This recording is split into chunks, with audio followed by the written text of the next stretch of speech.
Welcome to Live DAF, your online DAF Yomi Shir. Shalom Aleichem and welcome back to today's DAF Hayomi Maseches KIDDUSHIN Pei Aleph. We are holding on the top, on the first line, Amar Rabbi Yehuda Amar Rav Lo Yishanu. When the Mishnah says that one Isha may be misyached, may go into seclusion with two men, that's only said Lo Yishanu Ela Be'ir. If they're in town, then it's permissible. Aval B'derech. But if they are on the road traveling together, you need more than two men. Then you need three. Ad sheyu shlosh. Why? Because on the road it's very common to go tend to their personal needs. In which case, if it's only two men accompanying her, when one goes to the washroom, she'll be left with just one man, and that's yichud. Shemi yitztarich echad mehen lahashtin. Perhaps one of them will go out to tend to his personal needs. V'nimtzu echad mehem misyachad min erva. If you only started with two, now you're down to one with this isha, which is a problem. To circumvent that concern, we start with three men. So even if one disappears for a moment, you don't have a yichud situation because it's two men with the isha. So that's Rav's Chiddush. And perhaps we can support this halacha from a Mishnah, which we mentioned yesterday. Perhaps we have a raya, because it says, this is back to the married woman who strayed, who was a soita on her way up to Yerushalayim to drink the water, which will verify her status. The local bezdin in town, where it occurred, they will appoint two Talmidei Chacham, two escorts, for concern that perhaps her husband, who may not interact with her as married at this point, lest it preempt and interfere with the Saita process. So they're there to prevent that. Okay, so basically we have how many people here? Turei v'iyu. You have two aside from the husband, who's also sort of has to keep his distance from her. Hatlasa, for a total of three. Why three? Just send one person along, him with the husband. You have two anashim with one isha, which is permissible. It's not a yichud situation. So why do you need extra people here? Oh, that's a raya to Rav. On the road, you need extra. No, says the Gemara, perhaps that's not the reason. Unrelated. Hasam, the reason there is kiyechi. We need Eidim, witnesses. Just in case this husband interacts with her as married, they will now be able to testify as such to the Bezdin HaGadol Yerushalayim. Rabbi Yisai, stop the process, don't proceed with the Saita drinking because of what happened. So the point is to have Eidim, and that's why we add two more people. Says the Gemara, Rav v'Rabbi Yehuda. There was a story involving these two Amiroim. They were going on the road. There was an Isha walking ahead. Amar le Rav Rabbi Yehuda. So Rav turns to Rabbi Yehuda, quickly, let's get ahead of her. Dal karech, pick up your legs, run ahead, mikamei gehenim, to bypass a temptation which he calls gehenim. Amar le, so he responds, what's the problem? Yichud, there's no issue here, we're two people. V'hamaru da Amar, you yourself said, biksherim shapir dami. If these two people in close proximity to the Isha are anashim ksherim, upstanding men of integrity, there's no problem, and we fit the bill. Biksherim shapir dami. Amalesa, he responded, who says we fit the bill? Who says our standards are sufficient? Mi yemar de biksherim kigoyin. Who says the title ksherim is meant to be bestowed on people like us? We're just, low-level people. He was humble, right? Kigoyin ana vanot. For instance, me and you. No. Rather, who is deserving of this title? You need to be a great man for that. Kigoyin, Rabbi Chanina, Papi v'chaverov.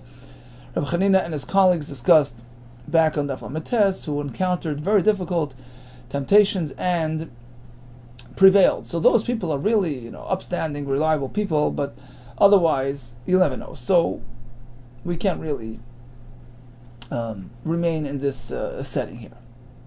Amarav Malkin ala yichud, vein oisrin ala yichud. So let's say you have an isha who did yichud, You give her malchus. Rashi says it's a rabbinic malchus called malchus mardus. But you never make an isha usher. For instance, you have a married woman who committed yichud. You don't make her usher on her husband. You don't go that far, unless it was proven that she actually sinned. But yichud itself is not reason sufficient to separate her from her husband. Even this point of giving malchus, that's only by an unmarried woman, because there aren't any adverse ramifications. But if this happens in ishes ish, you don't even proceed with malchus, lest it become an established fact on her record. You don't want to label her children as mamzer, and people will think, well, she got malchus, apparently she did something terrible and her kids are not really here. So we don't even apply this type of punishment. Mar Zutra, Malki Umachris. He didn't hesitate, he did malchus to it, even in Eshes Ish, and he would make an announcement. So malchus followed by a declaration that there was no znus actually committed, but yichud itself was done, and that's why she gets malchus, lest people stretch it further. Amar le Rav Nachman Iparhata. He turned to the Rav Ashi, who did not apply malchus, lest it lead to misconception. He says only malchus for a penuya, not for an eshes ish. Rav Nachman asked him, what's the problem? Do the malchus followed by a declaration of facts. Mar nami lilki belachris. Do the malchus and then announce that she did not really do znus, and thereby you'll avoid any issues of perceptions of mamzerus on the kids. Or Malaysia, he responds, we have to be practical and cautious. Sometimes a person will be apprised of the fact that she got malchus and not know about that declaration that followed the malchus, and he'll assume that her malchus is indicative of znus, and that will invalidate her kids. Amarav malkin aloy toiva hashmua. Even if there's a shmua, bad rumors, news circulating about a person who behaved improperly, that in itself is sufficient reason to give him malchus and punish him. Shenamar al bonai. This was by Eli with his sons. My children, I'm hearing terrible things about you, and al bonai is like a lav. Do not. This is something terrible, deserving of malchus. Mazurcha afsira al kasvei. When Mazurcha encountered a fellow who strays, he put like sort of afsar. Afsar is like a saddle, some control mechanism that they use on the animals, a leash of some sort. So he would put it on this fellow's shoulders to sort of teach him to, be disciplined and self-control. Umakrili al bonai, and he would read for him this pasuk, al bonai, this pasuk, while he was giving him the malchus to explain to him why he's deserving. Amarabba, here comes a heter in Hilchas Yichud, a very well-known heter, Ba'al Be'er. So if her husband is in town, Ein Choshishin M'Shem Yichud, there's no concerns with Yichud with this woman. And Rashi explains because her husband's, presence creates that deterrent. Amar Yosef, likewise, Pesach Pasuach L'Shus HaRabba. If you have an open door to the street, some say open, some say unlocked is sufficient. Here as well, there's a constant deterrent of people entering. Ein Choshishin M'Shem Yichud, no concerns. Rabbi Yehuda, there was a story where he came to visit Ikla, the house of whom? Rav Yosef. And they hosted him, they served him a meal, Rabbi Yosef himself and his wife. They were up on the upper floor, and after the meal, after he finished his meal, his bread, Amar, he asked his hosts to protect him spiritually. Shkuli Darga, please remove the ladder, the step ladder, to say Bivi, from beneath me, meaning disallow any access to the bottom floor. Okay, this way I'm stuck up here, and there's no issue of yichud with your wife. Asks the Gemara, what's the problem? Yichud. Rabbi just told us, Ba'al Be'er, as long as the husband is in town, Ein Choshishin M'Shem Yichud, there's no concerns. So why was he concerned? Here what's different. Shani Rav Bevi, here it's different. The Sheshvinte Havoy, the Gaisebe. He was, he had grown up together. He was, whatever Sheshvinte means, they were sort of familiar with each other, and there was that extra familiarity which creates a concern even when it's Ba'ala Be'ir. And therefore he says, Rabbi Yisai, protect me. Amar of Kahana, Anoshim Mibachutz. v'noshim mibifnim. Suppose you have this type of setup. You have an interior room which is exited via an exterior, hallway or room. Men are present outside and women are living in the inside apartment. Okay, let's say 2 apartments. Okay? Ein choshesh misham yichud. There's no concern of yichud. Why? Because the men have no business going to the interior area, and if they do so, they'll be caught red-handed. So therefore, there's a constant status of mirosis. It's a deterrent. It's a constant deterrent. So therefore, there's no chashash that the men will go inside and make trouble. And in terms of the women coming outside, well, that's okay, because as we said before, one isha can be misyachad with many men. So even if she walks through the men, there's no problem. Okay, that's good. But in reverse, it's a problem. Anoshim mibifnim, men in the inside, v'noshim b'chutz, women on the outside. Now there's a problem.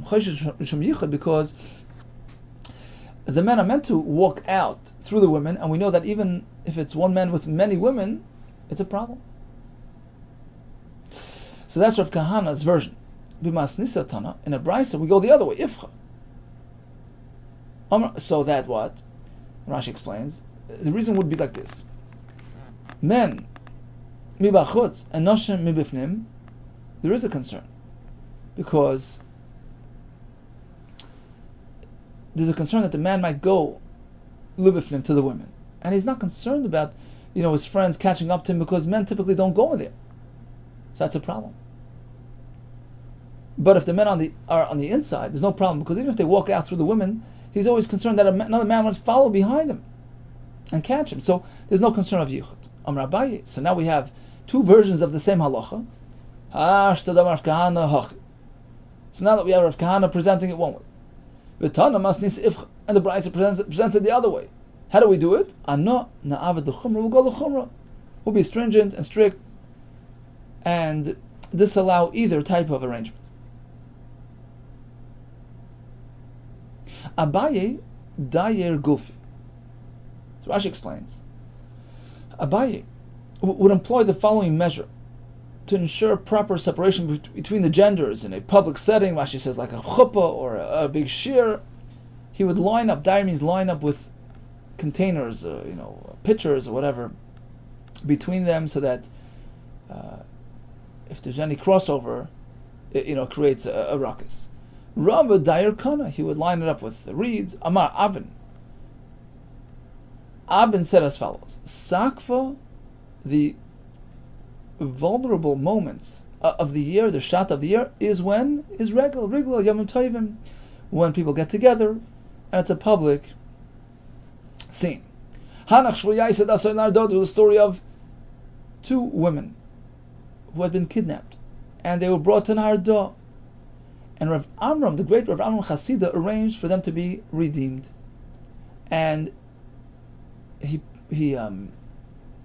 temporarily put them up in his attic, in his upper floor. Askinu leber Rav Amram Chasida. So he brought the kidnapped girls to Rav Amram Chasida's house. Ashkulu dargam kamayim. So they removed the step, the ladder, so that there's no access up to the place where they're staying. But v'hadid the kol chalfa chada b'nayu. As one of these women were walking, past the opening in the upper floors, which was visible from down below, nafal nahira bipuma. Her face was so radiant that there was light, rays which were visible at the opening of the upper floor, and Rav Amram was taken by it, and he was drawn to it. Shakle Rav Amram ledarga. So Rav Amram grabbed the staircase. Even 10 people couldn't pick it. It was so heavy. And in his thrust, Dalya l'chodei, he grabbed it, and on his own, he placed it at the opening to the to the upper floor. Solik, he started climbing up. Va'azal, kimotel darga. When he got to the halfway point on this staircase, ifshach. So he planted himself in his place, spread his legs, and positioned himself and called out, Rama Kola, in a loud voice. There's a fire, Nura, there's a fire by Amram. Amram's home is on fire. He wanted to create a scene so that people come running, and this will stop him from his Yetzer Hara. Also, Rabbanan came along and they found no fire, and they realized what happened.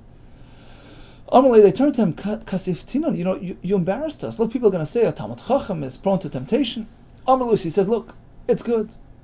Mutav tichsafu be Amram ba'amodein. Better that you are ashamed because of me, Amram, in this world, which is only a temporary thing, as opposed to me having sinned and causing you embarrassment forever and ever.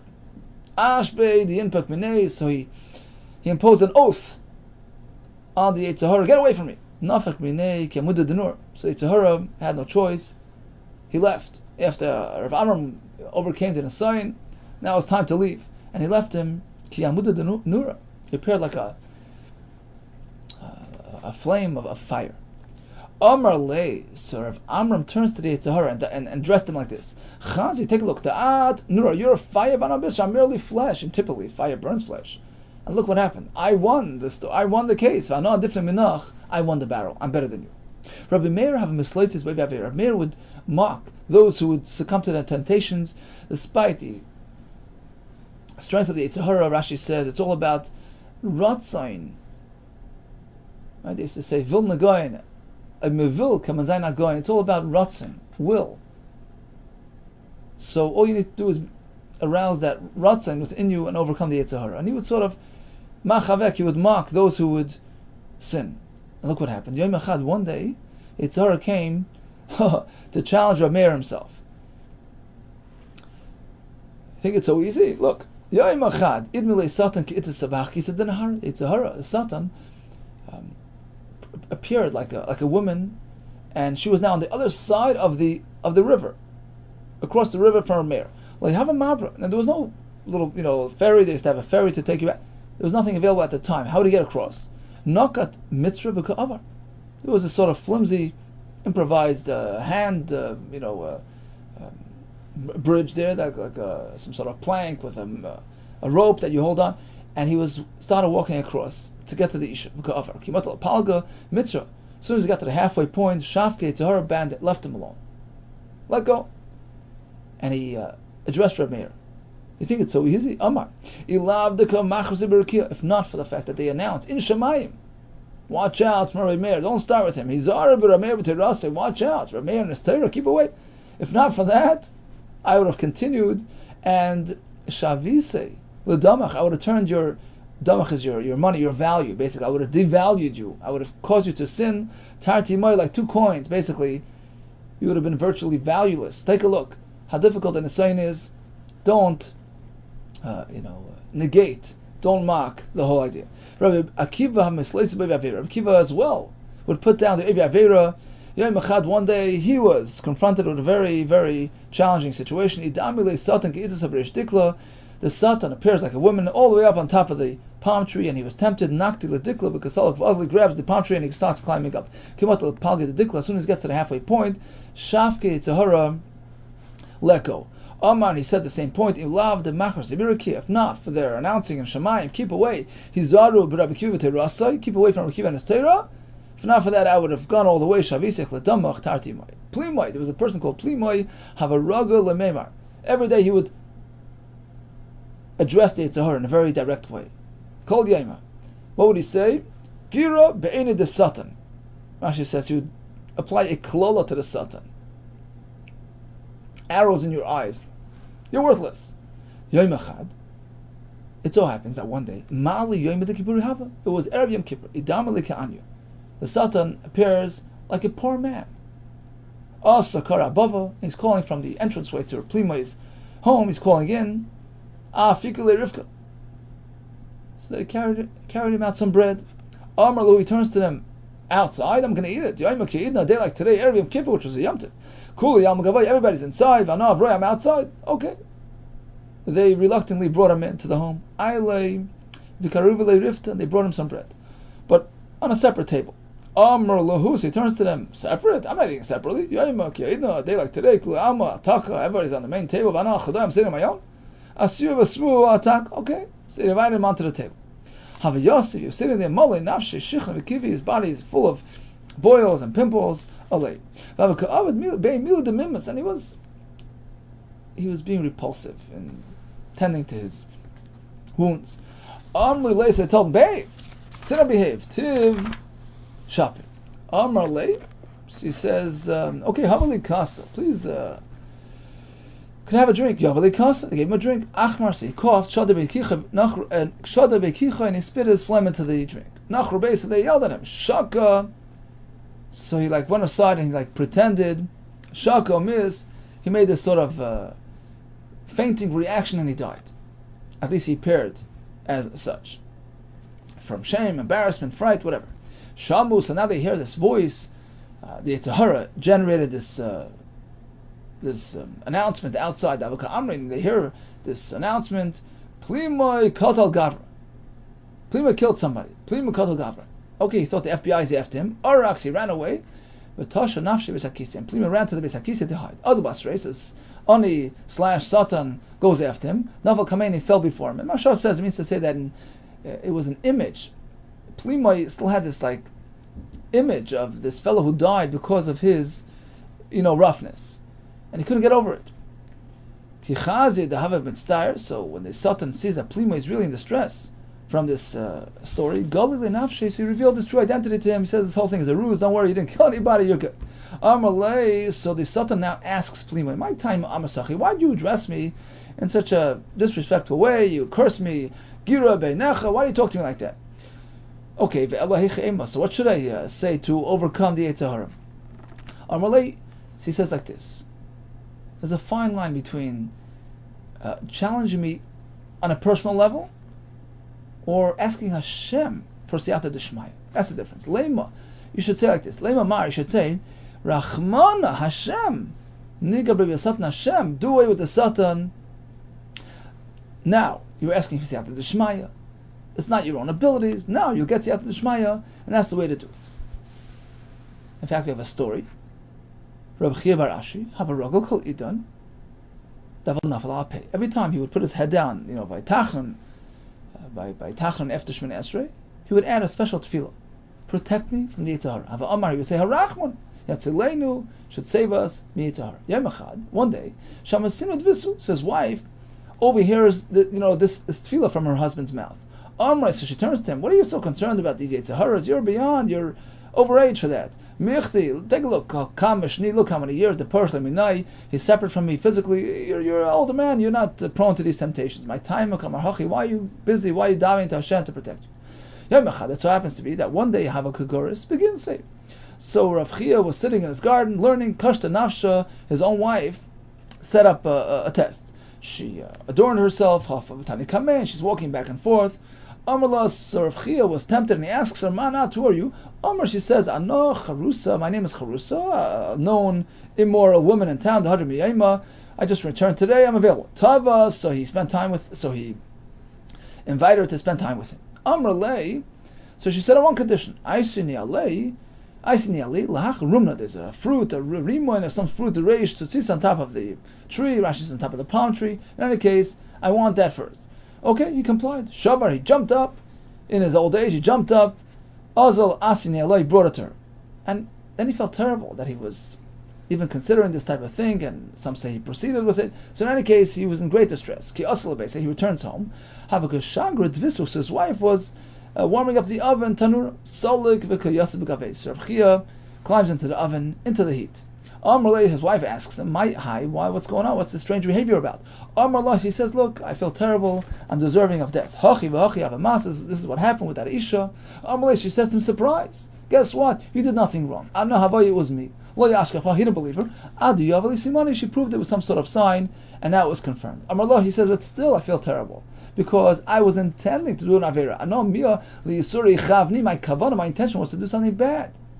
So even though in practice I was spared, but still I'm deserving of punishment. In fact, Kol Yom of Shloishet Tzadik, throughout the rest of his life, Hayim Ana, he would conduct fastings. At Shemeis Beisamis, he died with that tsar because of the fastings and all the things that he imposed on himself. The Sanya, in fact, we have a brisa that even bad intentions are deserving of kapara, are in need of atonement. Isha Hafiram, V'Hashem Yislach Lo.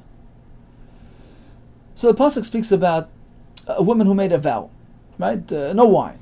I'm going to be a nazir. And the husband came along and did have farah. He nullified. He has the ability to cancel her neder. He did that. Isha firam, and still Hashem has to forgive her. What's going on? What did she do wrong? She didn't comply with her vow. It was cancelled. But what's going on? What happened was the Isha made a neder, I'll be a nazir, no wine. And the husband heard about it. He did afara without her knowing that. She didn't know about the cancellation. So she's thinking, I'm a nazir. And I can't drink wine, right? And still, in her mind, she committed an isser. She was careless. She's drinking wine, she's becoming tamei. Some things which a nazir, a real nazir, should not be doing, but she's not a real nazir. And still, she needs kapara. Apparently, intentions are important. Rabbi Akiva took this very to heart, when he got to this pasuk, and the explanation therein, he would start crying, he says, look how careful we have to be. He used a metaphor. Look, even if a person who intended on eating something non-kosher, chazir, and lucky to him, he ate lamb's meat, kosher meat. So for those bad machshavos, amra Torah kapara. Torah says you need atonement. Uslicha. We learned that from the story with the Isha with the Nazir. Certainly, of course, if a person intentionally does an Isra and carries it out, of course, kapara is needed. A person who intends on eating non-kosher meat. It turns out he ate non-kosher meat. Of course, he's in need of a real serious kapara. In a similar fashion, Pasuk says, we have a case where a person ate something which was questionable. Is it kosher? Is it chaylev, non-kosher fats? Was it really shuman, kosher fats? He's not sure. He has to bring a carbon. When Rabbi Akiva arrived at this pasuk, he would begin to cry, even if a person intended on eating something kosher. And it turns out that it was chaylev, it was questionable. What does the pasuk say? He has to bring a kapara. It's called an asham tali, a special carbon for a suffix isser. Certainly, of course, he intended and he carries it out. He wanted and he did eat chaylev. Of course, he's responsible. This is the pasuk we mentioned. All those with a heart, with a need to be distressed for their averos and sins, have good reason to proceed with tsar and tshuva and kapora. We see how severe or strict these things are. Okay, so back to the Mishnah. Regarding yichud, a person is allowed to go into seclusion with a mother, with a daughter. These close relatives are not those who are prone to temptation. Rashi brings, it's based on the famous story with the Anshe Knesset Agdoila, who saw the overwhelming, detrimental effect of the Yitzhahara of Arayis, and they davened to Hashem, and they got rid of part of it with respect to relatives. So there's a lessening of temptation when it comes to relatives, and that's the basis of the halacha now. Mishnah, yichud with mother and daughter is allowed. In fact, even a sister is okay occasionally, not on a permanent basis, not to live on a permanent basis, but occasional yichud is enough. But when it comes to mother and daughter, even permanent residence is okay. There's no issue living with them in the same premises. But when Yehuda quotes this halacha to Shmuel, he was machmer. Amar, he says, Asur lis yachid im kol arayis shebat Torah v'afilum behema. Listen to this. A person is not allowed to be misyachid with any arayis, mother, daughter, even with a behema. But the Mishnah says otherwise. Hanan. Our Mishnah says you're allowed to do that. Even without garments, if they're young, it's okay. Is that a kasha on Shmuel? Do you have to the Shmuel, who says care must be taken even with relatives? Shmuel responds, now according to you, the Brisa says like this: regarding a sister or a mother-in-law, or other relatives, the only way you can do yichud is if there are two edim watching. Only if you have edim, then you're allowed to do that. Otherwise, not. So do we see that there's a clear brisa that there is an issue of yichud even with relatives.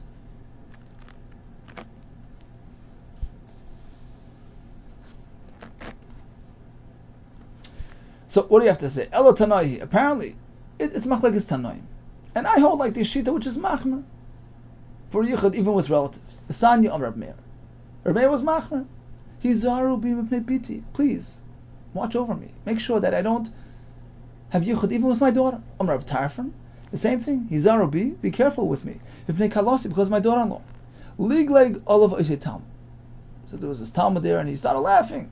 Reb Tarfon, what are you worried about? You're, Amr Bevo, listen to this. Mishum, with the name of Rabbi Chanina ben Gamliel, Lo Yehoyu Yom Matam. Very short time later, this Talmud, who negated Rabbi Tarfon's extra measure of stringency, he himself was felled by temptation with his own mother-in-law.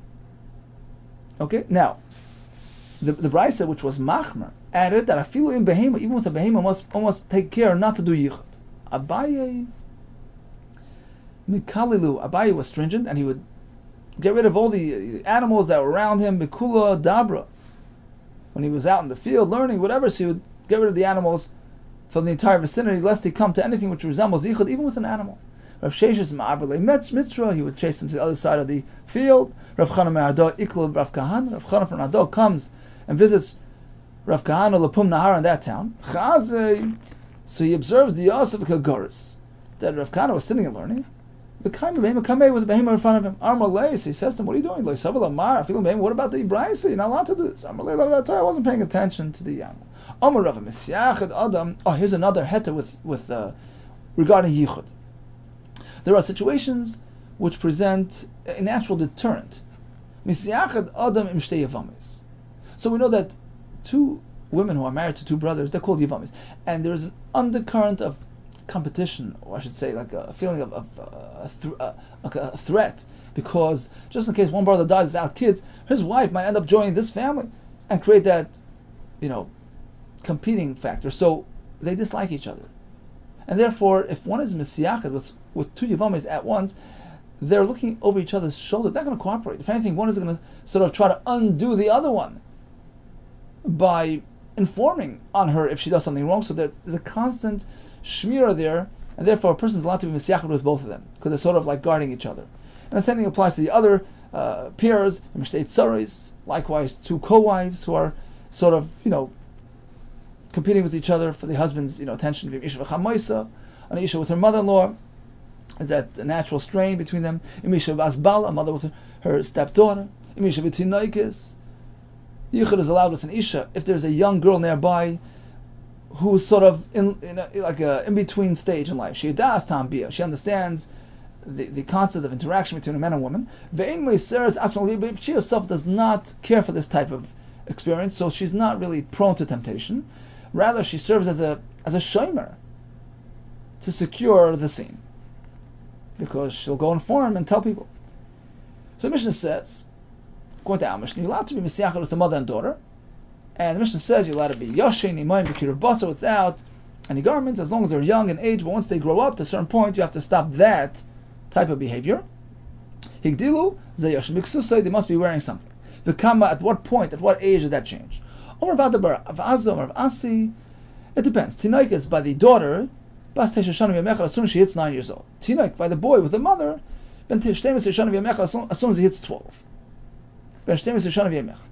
Igadam, there's another version. Tinaik is b'shtemes shana v'yamechad. By a girl, it's 12. Tinaik, it's bar mitzvah. Ben shalosh esrei shana v'yamechad. So it's about real adulthood.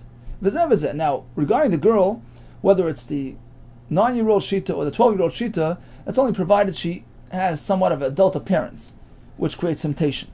Kadei shiyu shadayin mechaynu, breasts are developed, v'sarech tzamach, and the pubic hair is developed. So that's an issue of temptation. When do we say that a young girl with a father is not an issue? She's not embarrassed, doesn't care to stand in front of him undressed. But if she cares to stand in front of him aruma, also then it's not okay, even at a young age, to be mesiachad with each other, the kirav basa, without any garment in between. My time and why yetzer albasha, it's clear that she's already developed to the point that she's relating to the concept of yetzer hara and body appearance. So then, in that case, the father must be careful to be Yashin b'ksusai and she b'ksusa. Rav Acha bar Abba, there was a story that Iklo lebei Rav Chizda Chasni. He came to visit his son-in-law Rav Chizda. Shak l'bas barte usvua b'kanfei. So the Zayda, the grandfather, took his granddaughter, Bas Barte, the daughter of his son, of his daughter, and he put her on his lap like a Zayda. Amar lei. So his son-in-law Rav Chizda says to his father-in-law, don't you know that I already engaged her to somebody? She's an Eshes Ish. He says, at a young age, you engaged her. You violated the Rav's halacha. He came with some cerebral. As also Adam, she kaddish es bidai kishik tana achid tagdel v'toyma replani. And he writes, you're not meant to be kaddish your young daughter wait until she gets up and she has intelligence and she can make an informed choice. This man is who I want. What are you doing being mekadosh at such a young age? Interestingly enough, the Sefer Mikneh, but he asks, what's the problem? She's a granddaughter. Granddaughter's allowed to sit on her grandfather's lap. So he says, yeah. There's no Isser Yichud and this type of interaction by a daughter, a granddaughter. But here, she was an Eshes Ish. Right? So aside from the fact that she was a relative, she was a married woman, Eshes Ish, engaged woman. So for that, there's no heter, even by a grandfather. So she has like sort of double identity. And that was his child. What are you doing if she's Eshes Ish? So his son-in-law responds, Mar nami overly ad Shmuel. You know, by cuddling her, you're violating, you're transgressing Shmuel's halacha. You're not meant to get her Isha involved. Even this type of involvement is a problem. Amar lei, anok idach to Shmuel spherely. Well, I follow the other halacha of Shmuel. That Shmuel says it's all about intentions. Hakoy l'shem shamayim. It's all for l'shem shamayim. What does that mean? It says Rashi, vein da'ati achareh. Rashi on top. Vein da'ati achareh l'chibas ishus. I'm not, doing this for any inappropriate reasons. El l'chibas kurva. She's a granddaughter. I'm just, treating her like a zayda. V'lasis kuras ruach li'ima. Kshanim chavav bita. And to make her mother happy, seeing that the zayda likes her daughter. That's all. It's not, no bad intentions, and therefore it would be okay. And Taisa says, this is the basis for the heter today, that we allow women to serve us, to wait us at the restaurants and on the planes, etc., because there's nothing personal, inappropriate. Okay, we started with the halacha that 2 men and 1 isha is okay for yichud. Rabbi Yehuda says that's only be'ir, but b'derech you have to add another one to account for the the missing party along the road. We have the halacha of malchus. We do malchus for yichud, but not by Eshes Ish. According to one shita, we do by the Eshes Ish, where we publicize the fact that it was just for yichud. There was no znus. Don't worry about the kids. We have the heter of bala be'ir, husband in town. We have the heter of Pesach Pasuach L'Shus Ram, doors open to the street, no problem of yichud, except in the case where they're known to be close to each other, that overrides the heter. We have the story of the men inside and outside, which case is okay, which case isn't. We have the story of Rav Am Chasida, who was tempted but then brought shame upon himself to weaken the Yitzhar and save himself. Rav Meir's story, or Akiva's story, the story of Plimoy, the story of Chia, we daven to Hashem, the story of his wife, the point of having kapara for even intentions of Avera. We have the machlekes regarding yichud with a mother and daughter. We have find many that were machmer, even regarding a behema, and regarding we have the halachas of the minimum age of the issue of the daughter and the son undressed with their parents. And now we have the halacha of hakoy l'shem shamayim. All the best to you and hatzlacha, Rabbi.